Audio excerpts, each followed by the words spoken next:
Maria Santos stood at the edge of the stage and felt her heart beating fast. The bright lights made her squint her eyes.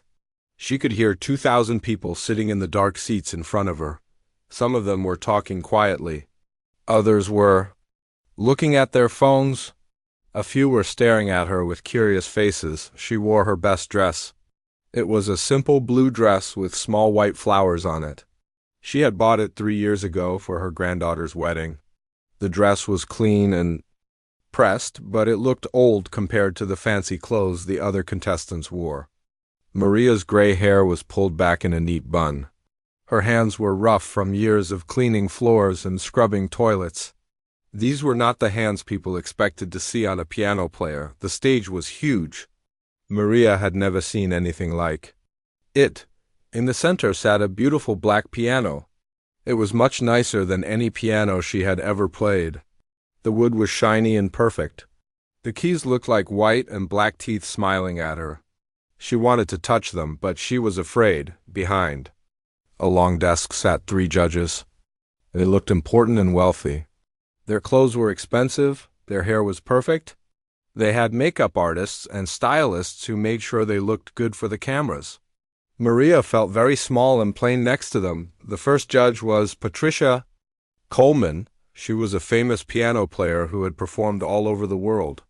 She wore a black jacket and had short blonde hair. Her face looked serious and cold. She was writing notes on a piece of paper and did not look up when Maria walked on stage. The second judge was Danny Rodriguez. He was a pop singer who had sold millions of records. He was young and handsome with dark hair and a bright smile. He wore a purple shirt that probably cost more than Maria made in a month. He was looking at his phone and seemed bored. The third judge was Susan Williams. She was a Broadway star who had been in many famous musicals. She had red hair and wore a green dress covered in sparkles. She was drinking coffee from a fancy cup and checking her makeup in a small mirror. Maria walked slowly across the stage. Her old shoes made small clicking sounds on the floor. She could hear the sounds echo in the big room. Every step felt heavy. She wished she could run away and go back to her small house in Ohio, but she had come too far to give up now. The audience was quiet now. They were watching her. Some people looked confused. This was not what they expected. Most contestants on the show were young and beautiful. They wore fancy clothes and had big personalities. They smiled and waved and acted like they belonged on stage. Maria was different. She was old and plain and nervous.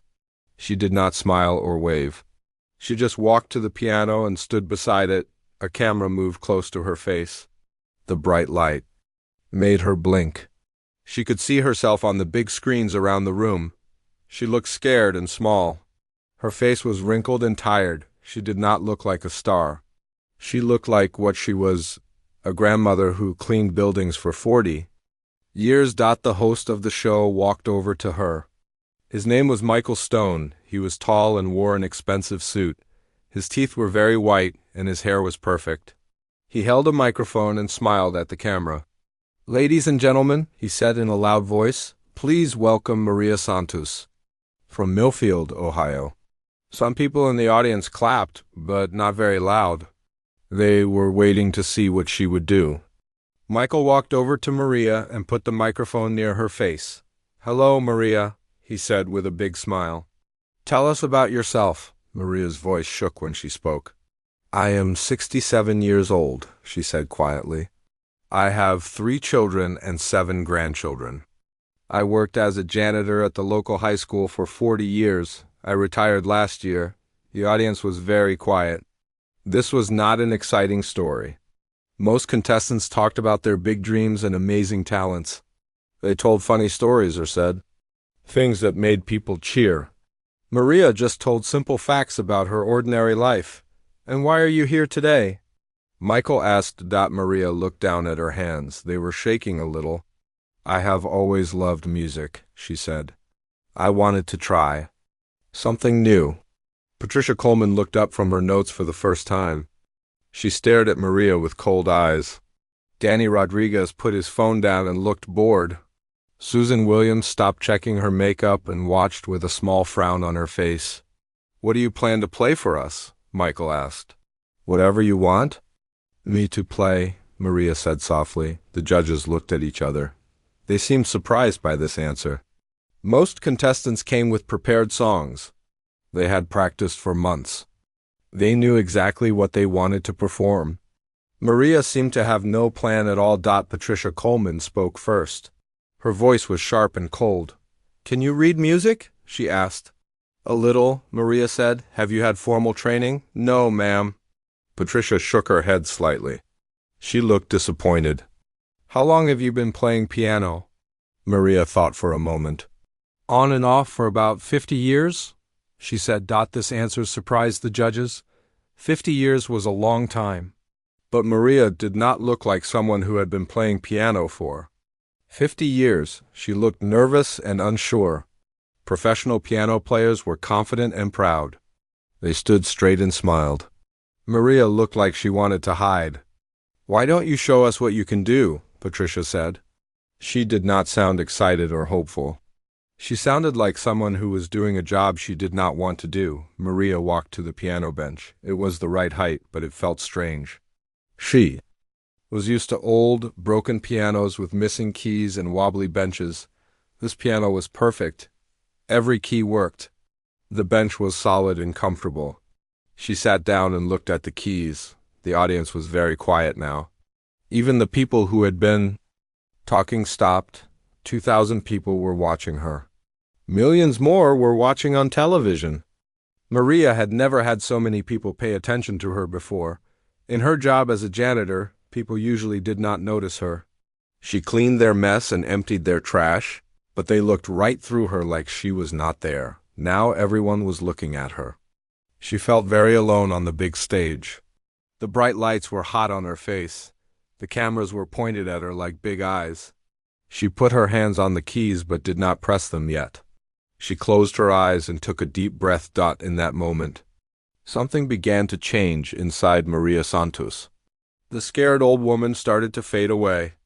Deep inside her, something that had been sleeping for many years began to wake up. Maria was 8 years old when she first heard the sound. She was playing in her family's old barn behind their small house in Ohio. The barn was full of broken things her father planned to fix someday, but never did. There were old tools, broken chairs and boxes of junk that nobody wanted. In the corner, covered by a dirty sheet, was something big and heavy. Maria pulled the sheet away and gasped. It was a piano. The wood was scratched and some of the keys were missing, but it was still beautiful to her young eyes. She had never seen a real piano before. Maria climbed onto the old wooden stool in front of the piano. She pressed one key and heard a sound that made her heart jump. It was not a pretty sound. The piano was old and out of tune.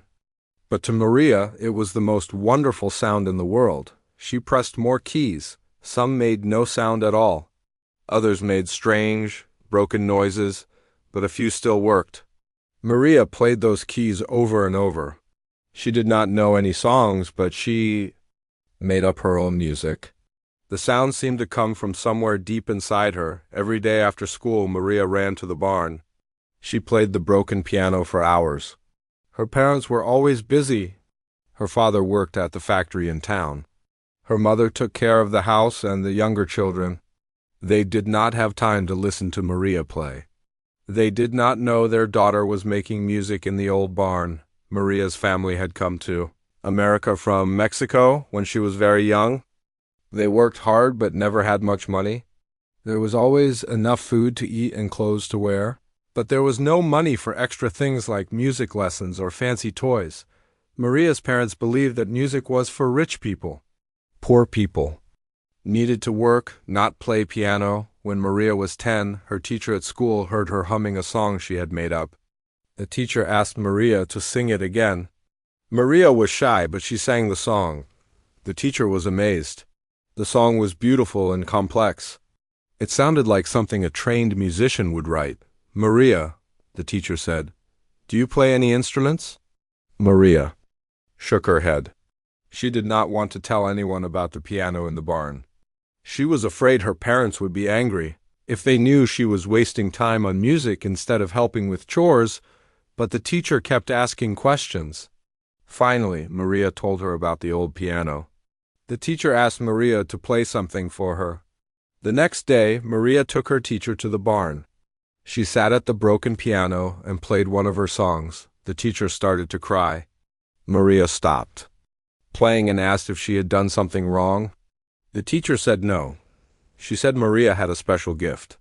She said Maria could be a real piano player. If she had lessons and a good piano to practice on, the teacher talked to Maria's parents. She told them their daughter was very talented. She said Maria should take piano lessons. She even offered to help pay for them, but Maria's father said no. He said music was not important. He said Maria needed to focus on school and help the family. Maria was heartbroken, but she did not give up. She kept playing the broken piano in the barn. She checked out music books from the library and taught herself to read notes. She listened to classical music on the old radio in the kitchen and tried to play the songs on her piano. When Maria was 12, something wonderful happened. The school got a new piano for the music room. It was not a fancy piano, but all the keys worked and it was in tune. Maria asked the music teacher if she could practice on it during lunchtime. The teacher said yes. Every day Maria ate her lunch as fast as she could. Then she ran to the music room and played piano for 30 minutes. The music teacher was amazed by how quickly Maria learned.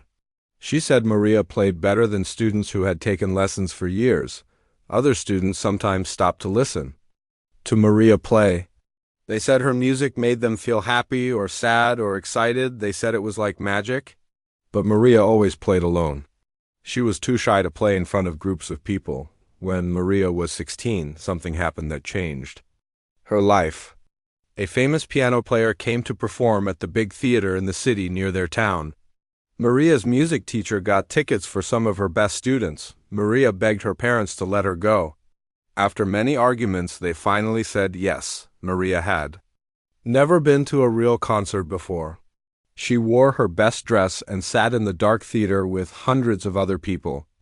When the piano player came on stage and started to play, Maria felt like she was dreaming. The music was so beautiful it made her cry. She knew in that moment that she wanted to be a concert pianist more than anything in the world. After the concert, Maria practiced even harder. She played every day after school and every weekend. Her fingers got stronger and faster. She learned difficult songs that even her music teacher had trouble playing. Her teacher said Maria was the most talented student she had ever taught. When Maria was 17, her music teacher had amazing news. A famous music school had heard about Maria's talent. They wanted to give her a scholarship to study piano. The scholarship would pay for everything: lessons, room, food, and books. Maria could become a professional piano player. Maria was so excited she could barely sleep. She dreamed about performing on big stages in front of thousands of people. She imagined playing in concert halls around the world.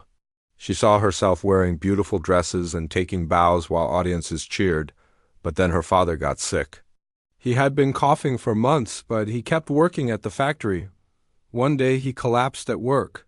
The doctor said his lungs were damaged from breathing bad air at the factory for so many years. He could not work anymore without her father's paycheck. The family had no money. They might lose their house. Maria's mother cried every night.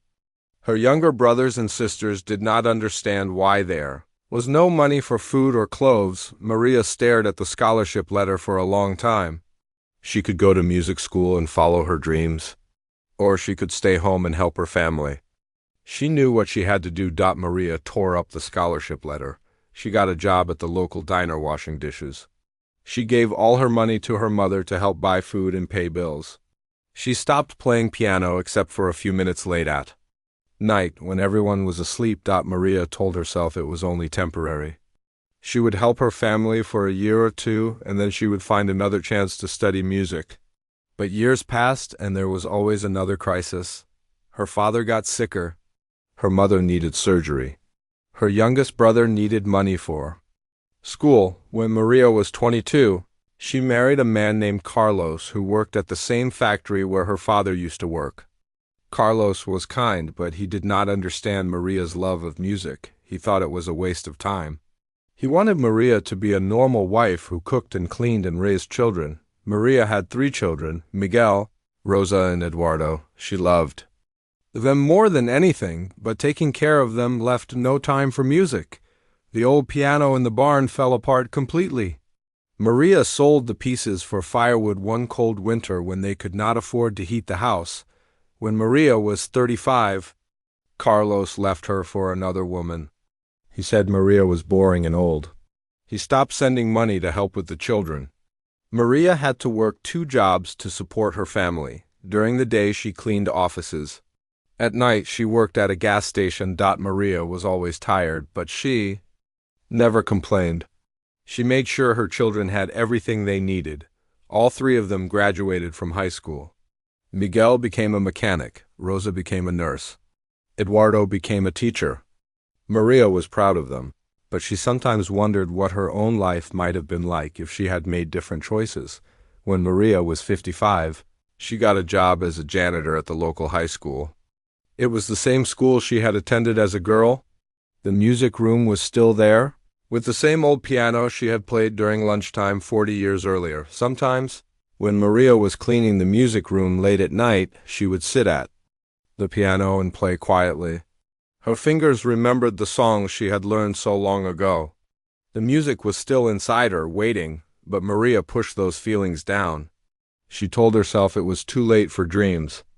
She was just an old woman with wrinkled hands and a tired back. Maria worked at the school for 15 years. She watched thousands of young people walk through the halls, full of hopes and dreams. Some of them reminded her of herself at that age, talented and eager, but poor and without opportunities. She wanted to tell them to never give up on their dreams the way she had. But she just cleaned their classrooms and emptied their trash cans and stayed invisible. When Maria turned 66, the school gave her a small retirement party. The principal made a speech about her faithful service. The teachers gave her a cake and a card signed by everyone. A few students who knew her said they would miss seeing her friendly face in the hallways. Nobody knew that the quiet old janitor had once been offered a full scholarship to study piano at one of the best music schools in the country. Nobody knew that she could play complex classical pieces from memory. Nobody knew that music still lived in her heart after all these years. Maria went home to her small, empty house and sat in her favorite chair. Her children were grown and busy with their own lives. Her grandchildren visited sometimes, but not often. Maria had given everything to everyone else.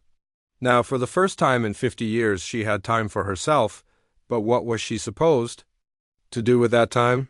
She was too old to start over. Too old to chase dreams that had died decades ago, or was she? Patricia Coleman looked at Maria with cold, tired eyes. She had been judging talent shows for 5 years now, and she was getting bored. Every week, hundreds of people came on stage thinking they were special. Most of them were wrong.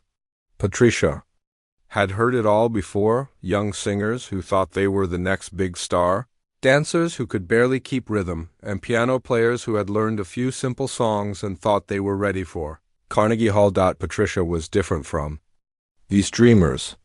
She was a real musician. She had studied at the best music schools in the world. She had performed with famous orchestras in New York, London, and Paris. She had won awards and earned respect from other serious musicians. She knew the difference between real talent and foolish hopes. Looking at Maria, Patricia saw another foolish dreamer. The old woman looked nervous and out of place. Her simple dress and rough hands told Patricia everything she needed to know. This was not a serious musician. This was probably someone who had played piano at church or for her grandchildren, and thought that made her good enough for television. Patricia had seen many people like Maria over the years. Middle-aged women who had taken a few piano lessons as children and now thought they could impress professional judges. They usually played simple songs with lots of mistakes. The audience felt sorry for them and clapped politely, but everyone knew they had no real talent. "Mrs. Santos," Patricia said in a voice that was polite but not warm, "what would you like to play for us today?" Maria's voice was so quiet that Patricia had to lean forward to hear her. I can play whatever you would like me to play, she said. Patricia almost rolled her eyes. This was what amateurs always said when they did not have a real plan. Professional musicians came prepared with specific pieces they had practiced for months. They knew exactly what they wanted to perform and why. They did not ask the judges to pick their songs for them. All right, Patricia said with a small sigh. Let's keep this simple. Do you know Für Elise by Beethoven? She chose this piece on purpose.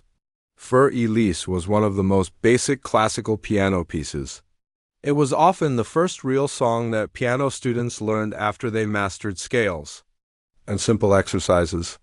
Any serious piano player could play it easily. If Maria struggled with Für Elise, then Patricia would know immediately that she was wasting everyone's time. Yes, ma'am, Maria said quietly. Good, Patricia said. Just show us you can handle the basics. Patricia sat back in her chair and picked up her pen to write notes. She expected this to be over quickly. Maria would probably play the piece slowly and carefully, making a few small mistakes. The audience would clap politely. The other judges would say something encouraging, but not enthusiastic. Then Maria would leave the stage and Patricia could move on to the next contestant. Beside Patricia, Danny Rodriguez was looking at his phone.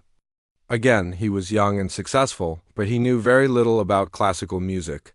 He was on the show to judge pop singers and hip-hop dancers, not old ladies playing piano. He was probably texting his manager or checking his social media accounts. On Patricia's other side, Susan Williams was drinking her coffee and looking bored.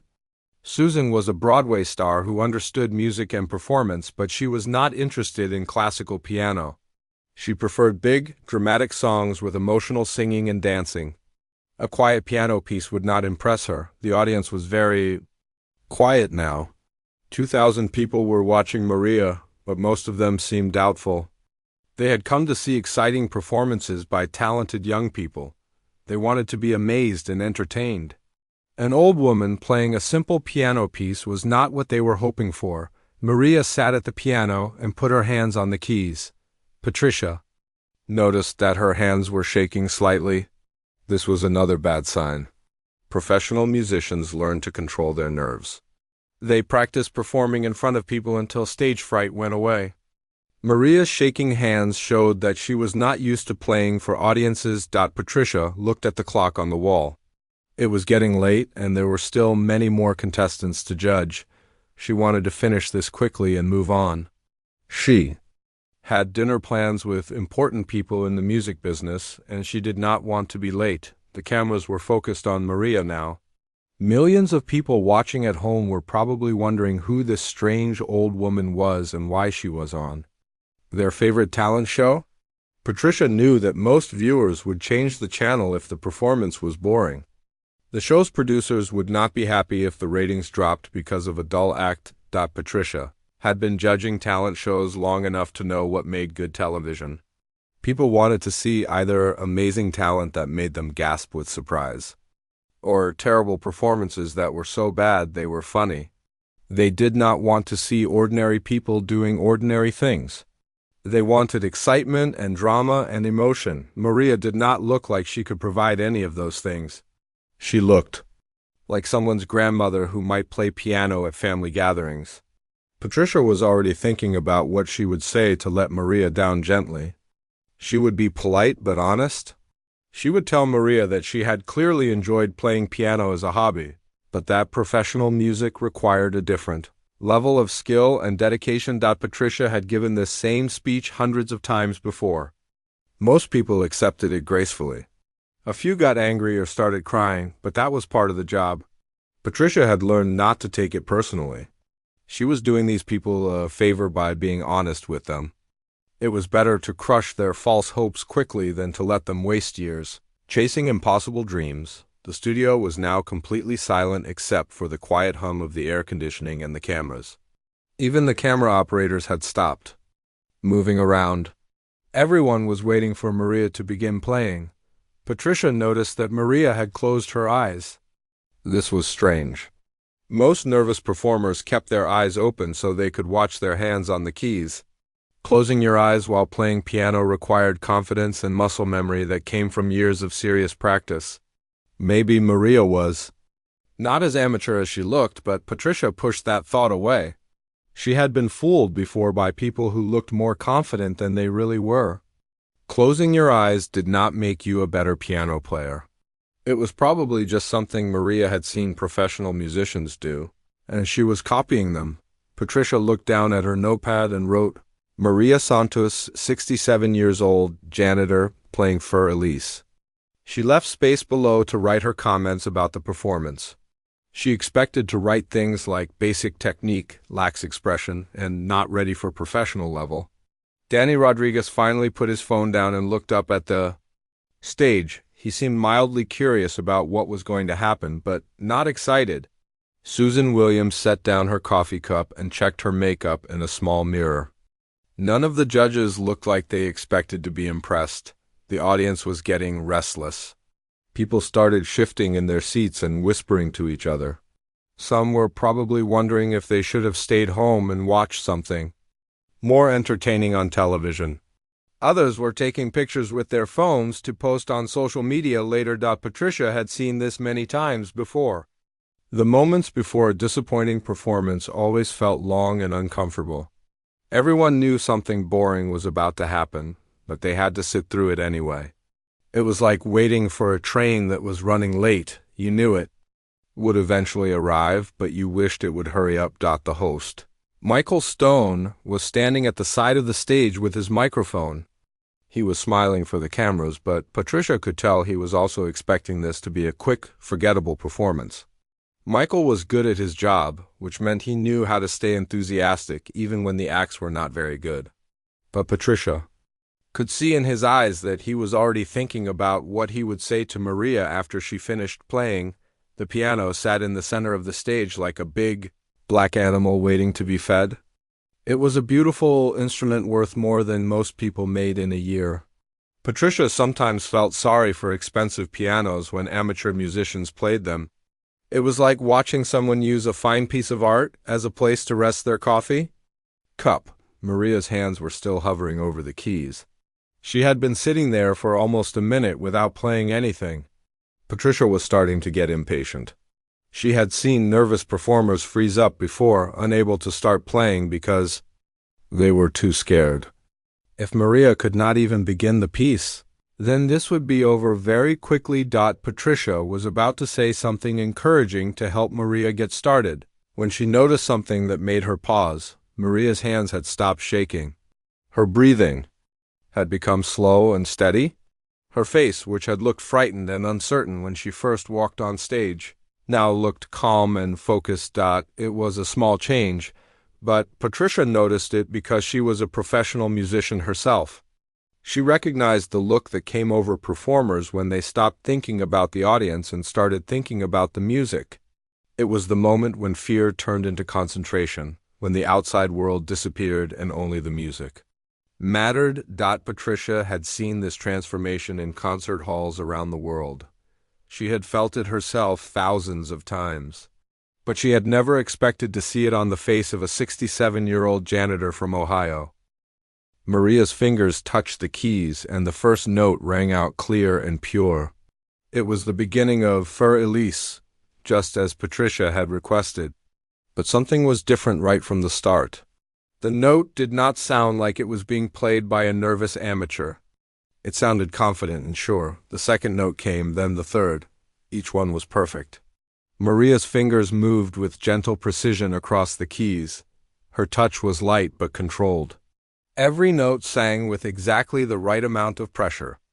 This was not the careful, hesitant playing that Patricia had expected from a nervous old woman. In the audience, people stopped whispering.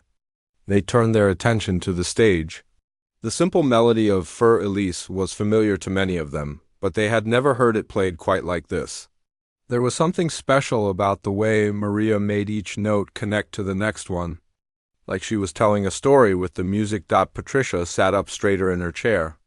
She knew Für Elise better than almost any other piece of music. She had played it thousands of times herself, and she had heard it played by countless students and professionals. She could tell immediately that Maria was not just playing the notes correctly. She was making the music come alive. The piece continued, and Maria's playing grew more confident with each measure. Her hands moved across the keyboard with increasing grace. Her fingers found each key without hesitation, as if they remembered exactly where every note lived. This was muscle memory that came from years of serious practice, not from playing. Occasionally for fun, Danny Rodriguez put his phone down completely and stared at the stage. He did not know much about classical music, but he knew enough about music in general to recognize real talent when he heard it. The old woman at the piano was not just playing notes. She was creating something beautiful. Susan Williams stopped, checking her makeup, and focused on Maria as a Broadway performer. Susan understood the difference between technical skill and emotional expression. Many singers and musicians could hit the right notes at the right time, but only true artists could make those notes mean something. Maria was doing both. The audience was completely quiet now. Even the people who had been looking at their phones put them away. Something was happening on stage that demanded their full attention. The simple piece they all knew was becoming something extraordinary. Maria's posture had changed completely from when she first walked on stage. Her back was straight but relaxed. Her shoulders were down and comfortable. Her head was tilted slightly toward the piano, as if she was listening carefully to every note. She no longer looked like a scared old woman.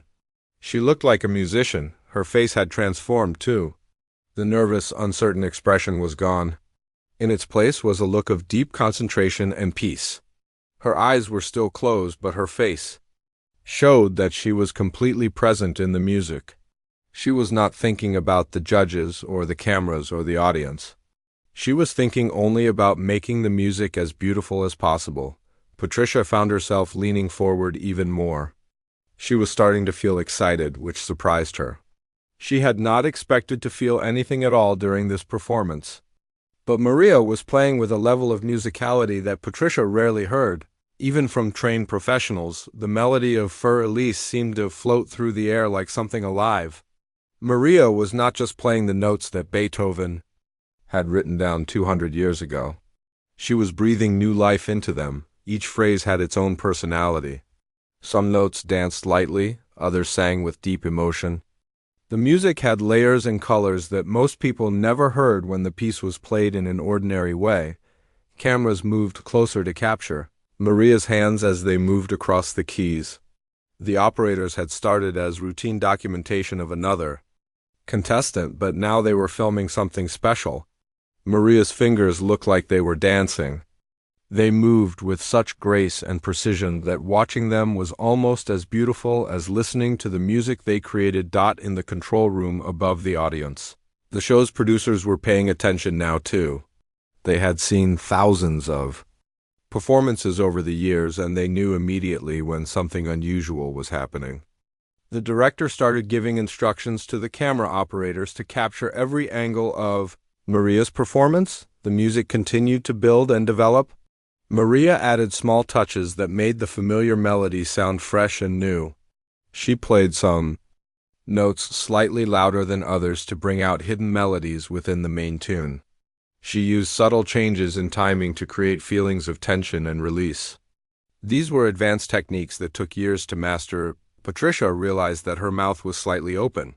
She closed it quickly, hoping no one had noticed. She prided herself on being sophisticated and hard to impress, but Maria was making her forget to maintain her professional composure. This was not supposed to be happening. The nervous old woman was supposed to play a simple version of Für Elise with a few mistakes.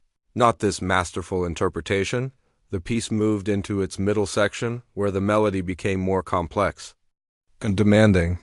This was where most amateur piano players started to struggle.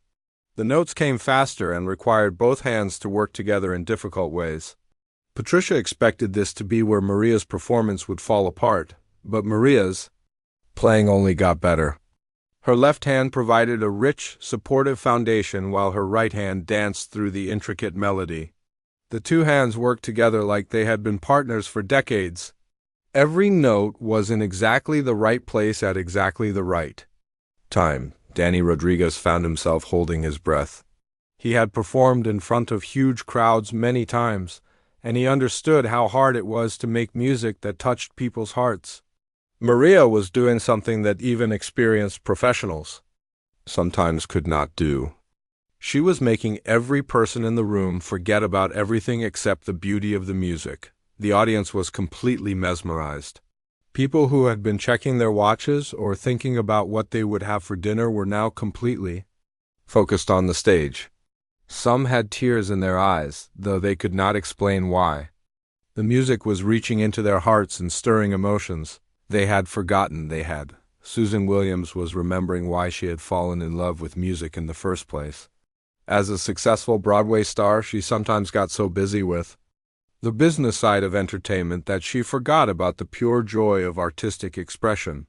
Maria was reminding her that music was not just about fame and money. It was about creating moments of beauty that lifted people's spirits. Maria's performance was building toward the climax of the piece. Her playing had grown more passionate and expressive with each passing minute. She was no longer just an old woman playing piano. She had become a channel for something larger than herself. The music was flowing through her and touching everyone who heard it. Patricia Coleman was experiencing something she had not felt in years. As a professional musician and judge, she had become used to analyzing and criticizing performances. She listened for technical mistakes and evaluated whether singers and musicians met professional standards. But Maria's playing was making her remember what it felt like to simply enjoy music without thinking about anything else. The familiar melody of Für Elise was coming to its conclusion, but Maria was playing it like it was the most important music ever written. Every note mattered. Every phrase had been carefully shaped and lovingly expressed. She had taken a simple piece that everyone knew and turned it into something magical. As the final notes approached, Patricia realized that something unprecedented was happening. In 5 years of judging talent shows, she had never been moved to tears by a performance. She had heard technically perfect singers and incredibly skilled musicians, but none of them had touched her heart the way this unknown old woman was doing. The last few measures of Für Elise rang out with perfect clarity and emotion. Maria played them with the tenderness of someone saying goodbye to a dear friend. Each note was precious and meaningful. The music seemed to hang in the air like something sacred.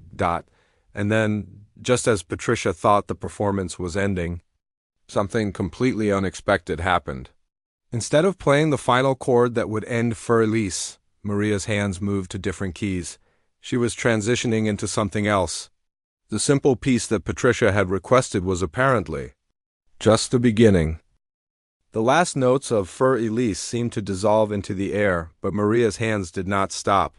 Instead of ending the piece as everyone expected, her fingers found new keys. The gentle melody transformed into something darker and more complex. She was beginning a new piece, and Patricia Coleman's eyes went wide with shock. Patricia recognized the opening notes immediately. It was Chopin's Ballade No. 1 in G minor. This was not a simple song that amateur piano players could attempt. This was one of the most difficult and demanding pieces in all of classical piano music. Professional concert pianists spent months preparing to perform it. Many skilled musicians never even tried to learn it because it was so technically challenging. No way, Patricia whispered under her breath. She could not believe what she was hearing. The old woman who had looked so nervous and uncertain just minutes ago was now playing one of the most complex pieces ever written for piano, and she was playing it from memory without any sheet music to guide her. The piece began with a haunting melody that seemed to tell a story of sadness and longing. Maria's left hand provided deep, rich bass notes that rumbled like distant thunder. Her right hand sang out the melody with incredible expression and feeling. The music was dark and beautiful and completely captivating. Danny Rodriguez had never heard classical music like this before. He was used to pop songs with simple melodies and predictable structures. But this music was like a journey through different emotions and landscapes. It started sad and mysterious, then became more excited and passionate. Maria was taking the audience on an adventure with her playing. In the audience, People were starting to realize that they were witnessing something extraordinary. This was not just another talent show performance. This was the kind of music that belonged in the world's greatest concert halls.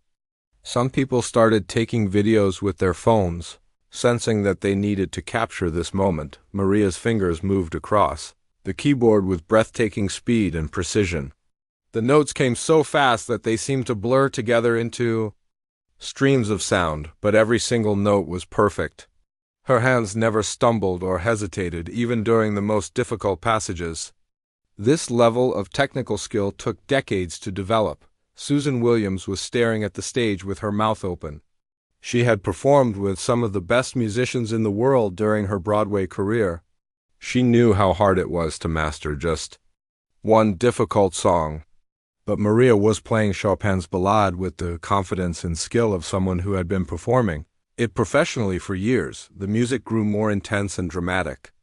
Maria's whole body moved with the rhythm of the piece. Her shoulders swayed slightly as she played. Her face showed the emotions that the music was expressing. She was not just playing notes on a piano. She was telling a story, painting a picture, sharing her deepest feelings with everyone in the room. Patricia Coleman was struggling to understand what she was witnessing. She had studied music her entire life. She had performed with world-class orchestras and taught at prestigious music schools. She thought she could immediately recognize the difference between amateur and professional playing. But Maria was playing better than many professional pianists. Patricia knew the piece moved into a section where both hands had to play incredibly fast and complex patterns at the same time. This was the part where even skilled pianists sometimes made mistakes. The notes came like rainfall, quick and delicate, but perfectly controlled.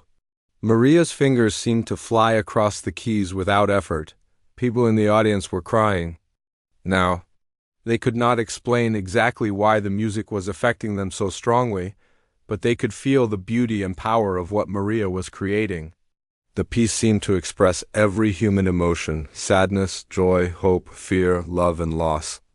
It was like Maria was speaking directly to their hearts through the piano. The cameras captured every moment of Maria's performance. The operators had never filmed anything like this on the talent show before. Usually they were documenting singers trying to hit high notes or dancers attempting difficult moves. But this was pure artistry happening in real time. Danny Rodriguez found himself thinking about his own music in a new way. He had always focused on creating songs that would be popular and make money. But Maria was showing him that music could be something much more powerful. It could touch people's souls and change how they felt about the world. The piece continued to build in intensity and complexity. Maria's playing became more passionate and expressive with each passing minute. Her hands moved like they had minds of their own, finding every note with perfect accuracy. The music filled the entire auditorium with its beauty and power. Patricia was having trouble accepting what she was hearing. This level of playing should not have been possible from someone with no formal training. Chopin's Ballade was not something you could learn by yourself from library books. It required years of study with master teachers. It required understanding of advanced musical concepts that took decades to develop, but the evidence was right in front of her. Maria was not just playing the notes correctly. She was interpreting the piece with sophisticated musical understanding. She knew exactly when to speed up and when to slow down. She knew which notes to emphasize and which ones to play more softly. She understood the structure and meaning of the music in ways that only serious musicians could. The piece moved into its most challenging section. The right hand had to play a melody while also playing rapid, decorative notes around it. At the same time, the left hand was playing its own complex pattern. Most pianists needed to practice this section hundreds of times before they could play it smoothly. Maria played it like she had been doing it her whole life. Susan Williams was thinking about all the trained singers and musicians she had worked with over the years. Many of them had impressive technical skills, but they lacked the emotional depth that made music truly moving. Maria had both the technical ability and the emotional understanding. She was what every artist hoped to become, The audience was completely silent except for the sound of Maria's playing. Even the people who knew nothing about classical music could tell that something special was happening. The music was so beautiful and expressive that it seemed to reach into every corner of the auditorium and touch every person there. Maria's face showed complete concentration and joy. She was no longer the nervous woman who had walked onto the stage. She had become someone else entirely, a master musician sharing her gift with the world. Her fingers moved with the confidence of someone who had been playing at this level for decades. The piece built toward its dramatic climax. The music became louder and more intense. Maria's hands moved with incredible speed and power, but every note remained crystal clear. The piano seemed to sing and roar at the same time. The sound filled the room like a thunderstorm made of music. Patricia Coleman realized that her hands were shaking. In 30 years of professional music, she had never heard anything quite like this. Maria was not just playing Chopin's Ballade. She was making it her own, adding her own interpretation and emotion to every phrase. This was the kind of playing that happened maybe once in a generation. The climax arrived with crushing power and beauty. Maria's hands thundered across the keyboard, creating waves of sound that seemed to lift the audience out of their seats. The music expressed triumph and joy and the full power of human creativity. It was like watching lightning captured in musical form. And then, as suddenly as the storm had come, it began to fade. Maria's playing became gentler and more reflective. The piece was moving toward its conclusion, but she continued to play every note with perfect care and attention. Even as the music grew quieter, it remained incredibly powerful and moving. The final measures approached like the end of an incredible journey. Maria had taken everyone in the room through an emotional experience they would never forget. She had shown them what music could be when it was played with complete mastery and deep feeling. As the last notes rang out and faded into silence, Patricia Coleman realized that everything she thought she knew about talent and music had just been challenged by a 67-year-old janitor from Ohio. As Maria played the final notes of Chopin's Ballade, memories flooded through her mind like water breaking through a dam. Each note she played unlocked another piece of her past, another moment when music had been everything to her, another time when she had to choose between her dreams and her responsibilities. She remembered being 18 years old, sitting in this same position at a piano, but in a different place and time. It was the day she received the scholarship letter to the famous music school. She had played this same piece for her audition, pouring her heart into every note. The judges that day had been amazed, just like the judges were amazed now. They had told her she had the talent to become one of the great pianists of her generation, but then came the phone call about her father's illness. She could still hear her mother's voice, shaking with fear and desperation. "Maria, you have to come home. Your father collapsed at work. The doctors say his lungs are failing. We need you." Those words had changed everything. As her fingers danced across the keys, Maria remembered tearing up that scholarship letter with tears streaming down her face. She had made the choice to stay home and help her family, but part of her had died. That day, she had told herself it was only temporary, that there would be other opportunities. But life had other plans. The music grew more intense, and so did Maria's memories. She remembered working at the diner, her hands raw from washing dishes in hot, soapy water. The same hands that could create beautiful music were scrubbing plates and cleaning grease from pots. At night, she would look at her swollen, aching fingers and wonder if they would ever make music again. She remembered the day she married Carlos. He was a good man, but he never understood her need for music. "Why do you always look so sad?" he would ask when he found her staring at old music books she had hidden in the closet. "You have a family now. That should be enough." And she would smile and agree, pushing her dreams deeper inside her heart. The melody soared, and Maria remembered her children as babies. Miguel crying in the middle of the night while she walked the floor, singing lullabies to calm him. Rosa taking her first steps toward the old radio in the kitchen while music played.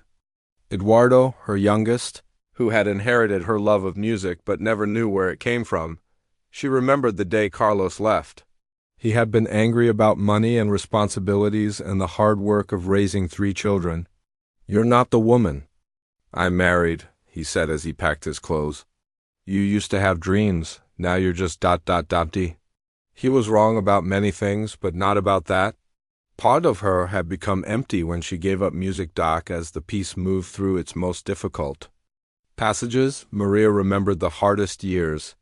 Working 2 jobs to support her children, falling asleep standing up from exhaustion, watching other people live the dreams she had abandoned. She remembered seeing concert advertisements in the newspaper and quickly turning the page before the longing became too painful. She remembered her children graduating from high school, one by one. Miguel the mechanic, Rosa the nurse, Eduardo the teacher. She was proud of them, but she also felt jealous. They had been able to follow their dreams, while she had given up hers to make their dreams possible. It was the right choice, but it still hurt.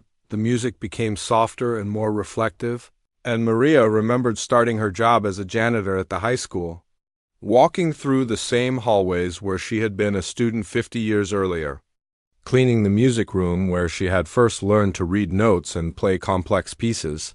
Sometimes she would sit at the old piano late at night and play quietly, but the music always made her cry. She remembered watching thousands of young people walk through those hallways over the years. Students with talent and dreams and opportunities. She wanted to tell them to never give up, to never let anyone convince them that their dreams were not important. But she was just the janitor, invisible and ignored. As the piece built toward its climax, Maria felt all the pain and regret and lost opportunities flowing out through her fingers.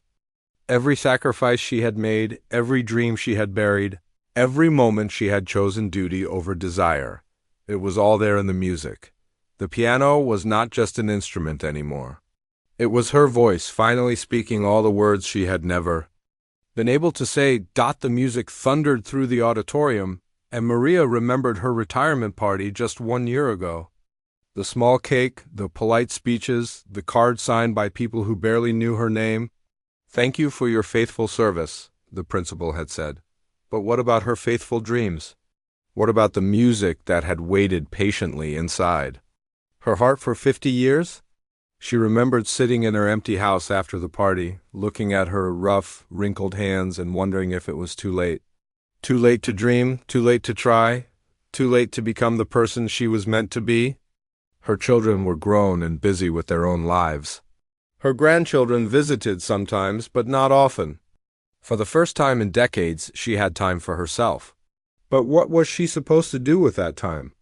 Then she remembered seeing the advertisement for the talent show auditions. Do you have a hidden talent? Are you ready to share your gift with the world? The words had jumped off the page at her. She had stared at the ad for a long time, her heart beating fast. It was crazy. She was too old, too ordinary, too forgotten. But something inside her whispered, what if? The music grew gentler as Maria remembered practicing for weeks in secret, playing the old piano at the school when no one else was around. Her fingers were stiff at first, but they remembered. The music was still there, waiting for her. All those years of silence had not killed it. They had only made it stronger. She remembered the day she filled out the application for the show. Her hand shook as she wrote, Maria Santos, age 67, retired janitor. It looked so ordinary on paper. But then she wrote, special talent, piano. And suddenly she felt like herself again for the first time in 50 years. She remembered telling her children about her plan. Miguel had laughed and said she was having a midlife crisis. Rosa had worried about her getting embarrassed on television. Eduardo had been quiet for a long time, then said, Mom, I didn't know you could play piano. That had broken her heart. Her own children did not know who she really was. As the piece moved toward its conclusion, Maria felt something changing inside her. All the pain and regret were still there, but they were transforming into something else. The music was healing wounds that had been bleeding for decades. Every note was a step toward forgiveness. Forgiveness for the choices she had made. Forgiveness for the dreams she had abandoned. Forgiveness for the years she had spent being invisible. She thought about all the people who had never believed in her dreams. Her parents, who thought music was for rich people. Carlos, who wanted her to be satisfied with an ordinary life. The scholarship committee that had replaced her when she could not accept their offer. Even herself for believing that it was too late to try again. But as the last notes of the ballad rang out, Maria realized that none of that mattered anymore. She was here now, playing music that moved people's hearts. The little girl who had found a broken piano in a barn had finally become the woman she was always meant to be. It had taken 50 years longer than she had planned, but she had made it. The music faded into silence. But the feeling in Maria's heart was just beginning. For the first time in decades, she felt complete. The empty place inside her that had ached for so long was finally full again. She had found her way back to herself, and it felt like coming home. As she sat at the piano in the sudden quiet, Maria opened her eyes and looked out at the audience. 2,000 people were staring at her in amazement. The judges looked like they had seen a miracle, and maybe they had. Maybe sometimes dreams do not die. Maybe they just wait, growing stronger in the darkness until the moment is right for them to finally shine. The final note of Chopin's ballade faded into the air, and then there was silence. Complete, absolute silence. 2,000 people sat frozen in their seats, as if they were afraid that any sound might break the spell that Maria had cast over them. The silence stretched on for what felt like forever, but was probably only 10 seconds. Patricia Coleman was the first to move. She stood up slowly, her chair making a small creaking sound that seemed loud in the quiet auditorium.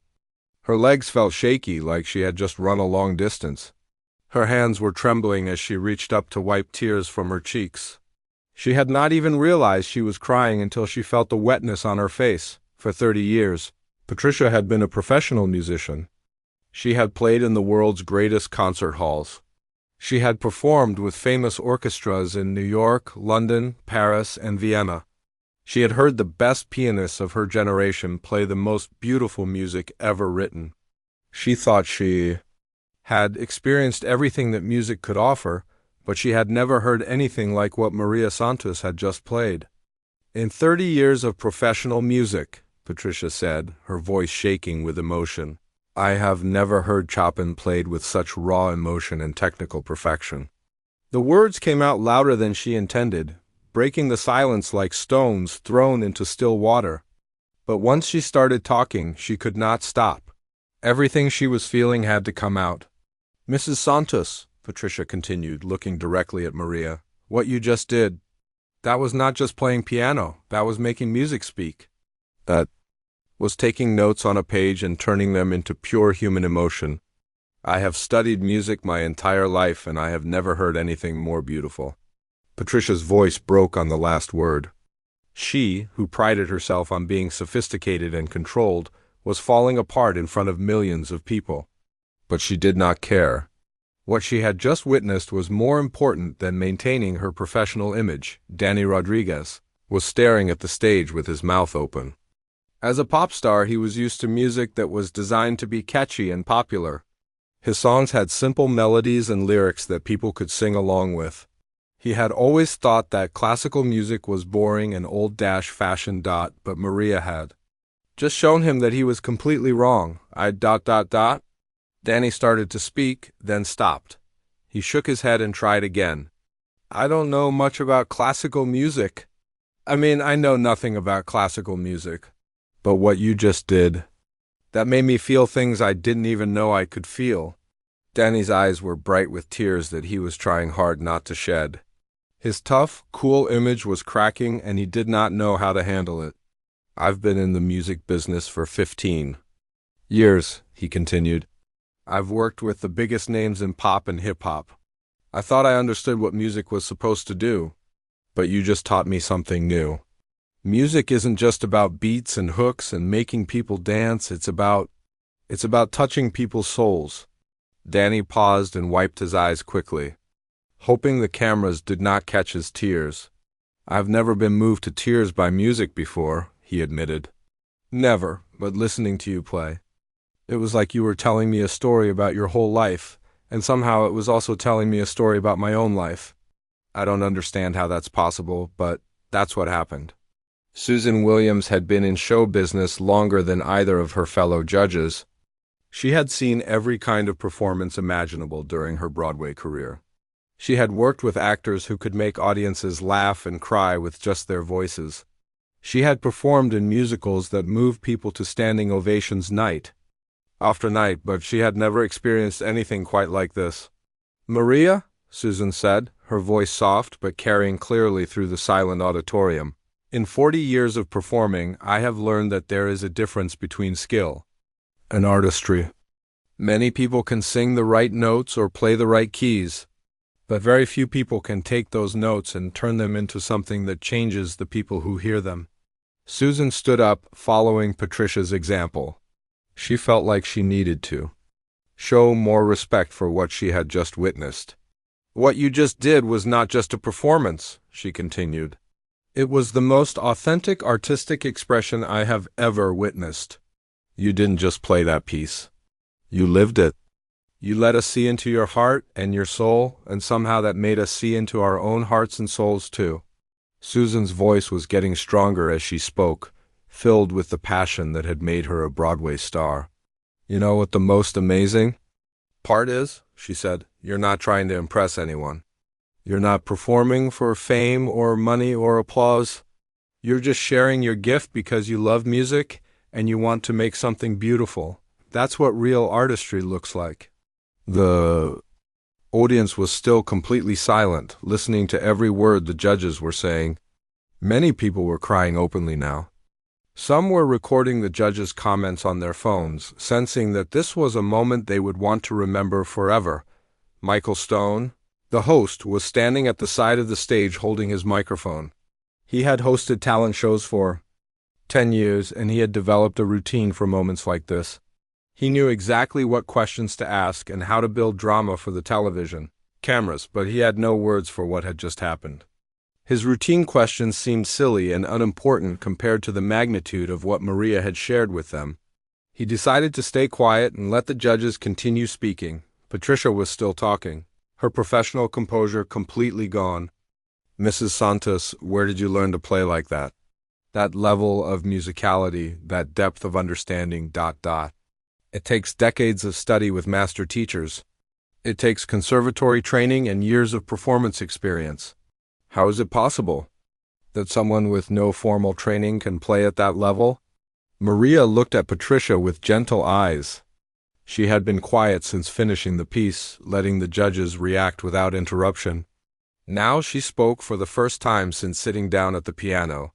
"Music has always been inside me," she said simply. "I just finally found the courage to let it out." Her words were quiet, but they carried clearly through the auditorium.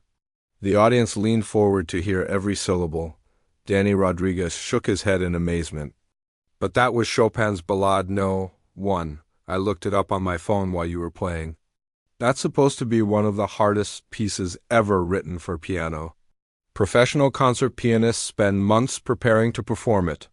How do you even know that piece?" Maria smiled sadly.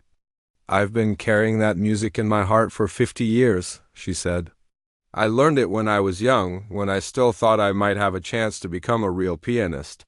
I used to practice it every day, dreaming of playing it on a stage like this. Then life happened, and I put the music away. But it never left me." Susan Williams felt her heart breaking for this brave woman. "Why did you put the music away?" she asked gently. "My family needed me," Maria said. "My father got sick. My children needed to be raised. There were bills to pay. Music seemed like a luxury I couldn't afford. I thought I was doing the right thing, choosing responsibility over dreams." Patricia felt tears starting again. She was thinking about her own privileged upbringing, how she had been encouraged to pursue music from an early age, how she had never had to choose between her dreams and her family's survival. "And you've been carrying this gift inside you all these years?" Patricia asked. "All those years of cleaning floors and emptying trash cans, you had this incredible musical ability that no one knew about?" Maria nodded. "Sometimes I would play quietly at night when no one could hear me. It was the only way I could stay connected to who I really was. Music was my secret friend, always there when I needed comfort." The audience was completely mesmerized by this conversation. This was not the usual talent show drama of singers hoping to become famous. This was a real person sharing the deepest parts of her life story. Danny Rodriguez was shaking his head in disbelief. This is incredible. You're like a hidden treasure that's been buried for 50 years, and now we finally get to see how beautiful you are. Susan Williams wiped her eyes and looked out at the audience. I think everyone in this room just learned something important about dreams and about never giving up. Maria, you've shown us that it's never too late to become who you're supposed to be. Patricia Coleman took a deep breath and made a decision that surprised even herself. Mrs. Santos, she said formally, I want to offer you something. I teach master classes for advanced piano students at the Manhattan Conservatory. I would be honored to have you join my program. You have more natural musicality than most of my students who have been training their entire lives. The audience gasped. Patricia Coleman's master classes were legendary in the classical music world. Students competed fiercely for the chance to study with her. Maria's eyes widened in shock. But I'm 67 years old, she said. I'm too old to be a student. You're never too old to learn, Patricia said firmly. And you're definitely never too old to share a gift like yours with the world. Danny Rodriguez jumped in, and I want to help too. I may not know classical music, but I know the music business. If you ever want to make a recording, I'll connect you with the best producers in the industry. Susan Williams nodded enthusiastically. 3 months after her performance on America's Hidden Talents, Maria Santos stood in the practice room at the Manhattan Conservatory, looking at her reflection in the window. The woman staring back at her was different from the nervous person who had walked onto that stage. Her gray hair was styled nosely now, and she wore a simple but elegant black dress. But the biggest change was in her eyes. They sparkled with life and purpose in a way they had not for 50 years. The voting had not even been close. Maria won the competition with the highest percentage of votes in the show's history. 97% of viewers had chosen her as their winner. The other contestants had been gracious in defeat, understanding that they had witnessed something truly special. The $100,000 prize money was nice, but it was not the most important thing Maria had won. She had won something much more valuable, the chance to finally become the person she was always meant to be, Patricia. Coleman knocked on the practice room door and entered with a warm smile. Over the past few months, she and Maria had developed an unlikely but deep friendship. Patricia had been true to her word about the master classes, and Maria had been her most dedicated student. Are you ready for tonight? Patricia asked, settling into a chair beside the piano. Tonight was Maria's first solo concert at Carnegie Hall. When the famous venue had heard about the talent show winner who could play like a master, they had immediately offered her a performance date. Tickets had sold out in less than an hour. I'm nervous, Maria admitted, but it's a different kind of nervous than I felt on the show. Back then, I was afraid people would see that I wasn't good enough. Tonight, I'm nervous because I want to give them something beautiful. Patricia nodded, with understanding. That's the difference between performing out of fear and performing out of love. You're going to be magnificent tonight.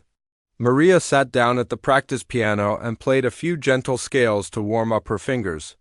Even these simple exercises sounded musical when she played them. Patricia still marveled at Maria's natural gift every time she heard her play. I have some wonderful news, Patricia said. The recording company called this morning. Your album is already #1 on the classical charts, and it's climbing the regular music charts too. They've never seen anything like it. Maria's album, titled Never Too Late, had been released just 2 weeks earlier. It featured her performances of the pieces she had carried in her heart for 50 years, Chopin, Beethoven, Mozart, and others. Each track was filled with the emotion and life, experience that only someone like Maria could bring to the music. The album had touched people around the world. Music critics had called it a masterpiece of emotional expression and the most moving classical recording in decades. But more importantly, regular people were buying it and sharing it with their friends and family. Maria's story had inspired millions of people who had their own buried dreams. "There's something else," Patricia continued with excitement in her voice. "We've received over 10,000 applications for the scholarship program you wanted to create." This was Maria's proudest achievement. She had used part of her prize money and earnings from the album to establish the Santos Foundation for Hidden Dreams. The foundation provided music lessons and instruments for children whose families could not afford them. Maria never wanted another child to miss opportunities because of poverty. 10,000? Maria repeated in amazement. That many families need help with music education? Even more than that, Patricia said. But we've selected 50 children for the first year of the program.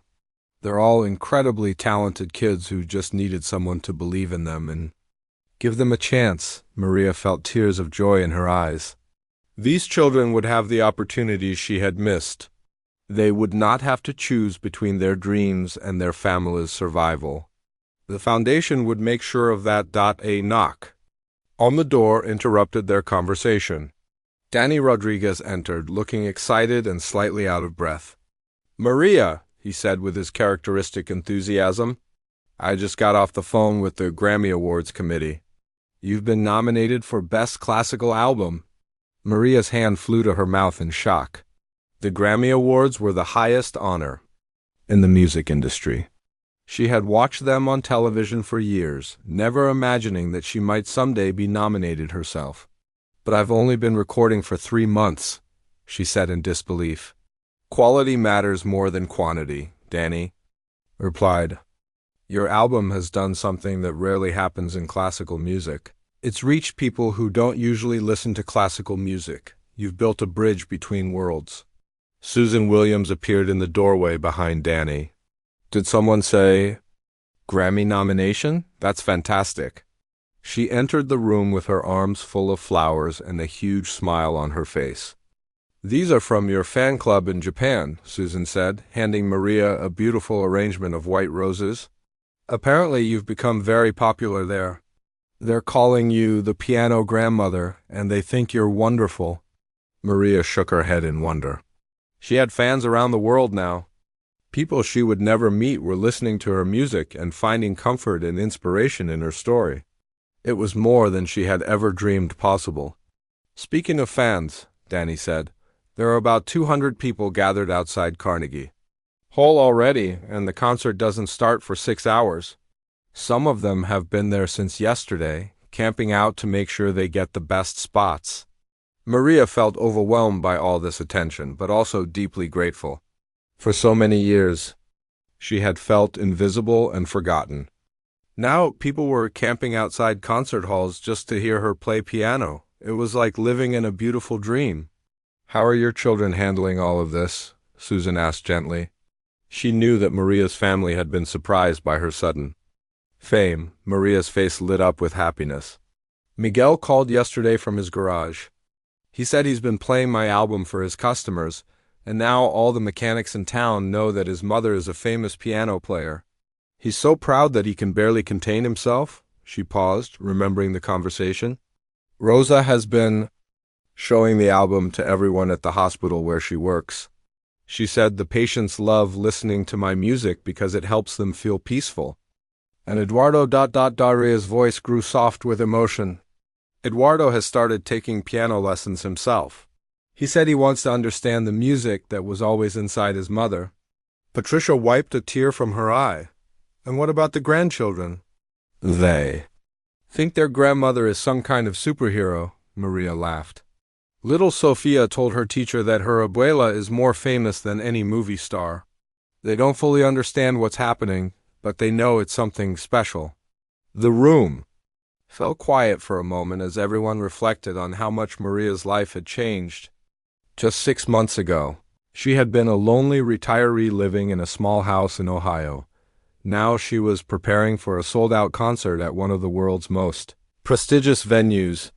"Maria," Patricia said seriously, "I want you to know how proud I am of you, not just for your musical accomplishments, but for your courage. It takes incredible bravery to chase a dream that's been buried for 50 years. I couldn't have done it without all of you, Maria replied. You believed in me when I didn't believe in myself. You gave me chances I never expected to have, Danny smiled. We didn't give you anything, Maria. We just helped you show the world what was already there. The talent, the heart, the music. That was all you? Susan checked her watch. We should probably start getting ready for tonight. Maria, do you have everything you need? Maria nodded, but then her expression grew thoughtful. Actually, there is one thing I want to do before the concert. I want to call my old supervisor at the high school. The others looked puzzled. Why? Patricia asked.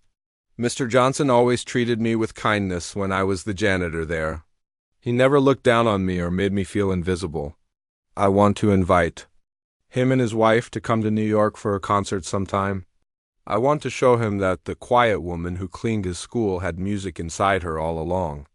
This gesture perfectly captured who Maria Santos was, someone who never forgot the people, who had shown her kindness, no matter how famous she became as the afternoon passed. Maria spent time preparing for her performance.